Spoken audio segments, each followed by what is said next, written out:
Bablu Patil. Yes Bablu, या बबलू, काय म्हणाल, किती लक्षात राहील हा क्षण आणि ही ट्रॉफी? सर्वात प्रथम मी आमच्या टीमचे जे ओनर आहेत त्यांचे धन्यवाद मानतो, कारण तालुका वाईजला पहिल्यांदाच आम्ही टीम दिली आमची आणि त्यांनी आमच्यावर विश्वास ठेवला आणि खेळायला आलो. आता ही मॅच लक्षात राहण्यासारखी म्हणजे खूप लक्षात राहण्यासारखी आहे सर.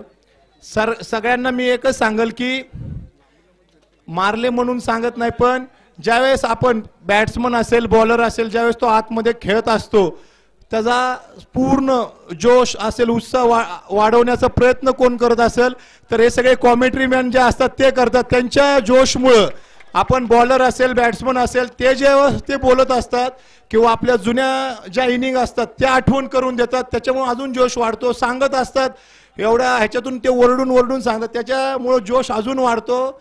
खरंच खूप मजा येते त्यावेळेस खेळायला. आणि टुर्नामेंटचं जर सांगायचं म्हणजे तर गणेश भाऊंचं नेहमीच छान नियोजन असतं. आता त्यांनी थोडासा बदल केलाय, त्यांनी सांगतीलच थोड्या पुढच्या वर्षी नक्कीच ते टुर्नामेंटमध्ये. एवढंच सांगेल की 8 हाफ करणं म्हणजे सोपं नाही आहे भाऊ. शनिवार रविवारची जरी टुर्नामेंट असेल 2 हाफ सुद्धा आमच्या इकडे पूर्ण होत नाही, तुम्ही तर 8 हाफ पूर्ण करून दाखवताय. खूप मोठी गोष्ट आहे ही. आणि ही टुर्नामेंट अशी आहे की दरवर्षी पूर्ण महाराष्ट्राच्या बाहेरचे सुद्धा सगळे प्लेयर इथं खेळण्यासाठी आवर्जून येतात आणि तसे ते तुम्ही जे अंपायर असतात किंवा कॉमेंट्री मॅन असतात सगळं म्हणजे खूप छान ठेवतात, त्याच्यामुळे टुर्नामेंटला अजून चांगला रंग येतो आणि प्राइज पण चांगलं असतं. 8 प्राइज म्हणजे तुम्ही कुठेही बघा फक्त 2च प्राइज असतात आणि 16 टीम असतात, 22 टीम 32 टीम असतात, पण 8 प्राइज म्हणजे एवढे मोठे प्राइज पहिलीच टुर्नामेंट असेल ही महाराष्ट्रातली.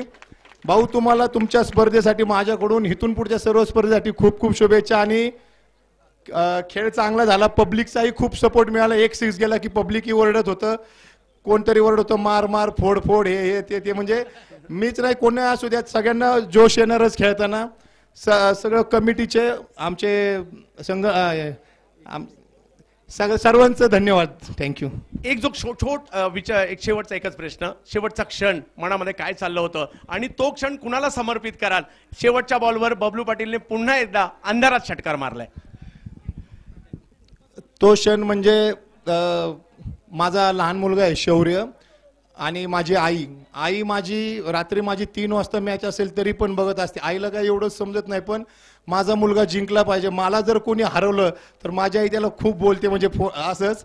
आणि शौर्य म्हणजे माझा मुलगा, त्याला खूप आवड आहे क्रिकेटची की पप्पा माझे जिंकलेच पाहिजे. आणि छान वाटत ज्यावेळेस जिंकलो त्यावेळेस टीमची तर आठवण आली, पण घरच्यांची सुद्धा आठवण आलेली आहे की ते बघत असतील किती छान वाटत असेल. त्यांचा सपोर्ट आहे म्हणून आपण हे करू देखील शकतो. जबरदस्त.